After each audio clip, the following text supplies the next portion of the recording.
অন্তর্বর্তীকালীন সরকার কতদিন থাকবে এ নিয়ে সবাই দুশ্চিন্তার মধ্যে আছে। বিশেষ করে রাজনীতিবিদরা তো দুশ্চিন্তার মধ্যে আছে।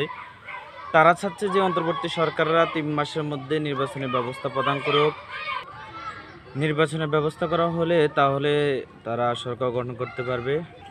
তবে আমার মতে অন্তর্বর্তীকালীন সরকার দীর্ঘমেয়াদী কমপক্ষে ৫-৬ বছর থাকুক। কারণ এ পর্যন্ত যত রাষ্ট্রপ্রধান আসছে কেউ রাষ্ট্রকে নিয়ে এত চিন্তা করে নাই যে অন্তর্বর্তীকালীন সরকাররা যে পরিমাণ রাষ্ট্রকে নিয়ে চিন্তা করতেছে, রাষ্ট্রের উন্নয়ন অবকাঠামো ঠিক করার দিক থেকে যে পরিমাণ চিন্তা করতেছে এরকম কেউ চিন্তা করে না। তাই আমার মতে তারা থাকুক।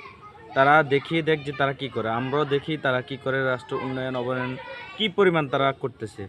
এরপরে যদি দেখি হ্যাঁ তাদের এই চেষ্টাটা আমাদের কাছে ব্যর্থ মনে হয়, তখন আমরা ভিন্ন মত পোষণ করব।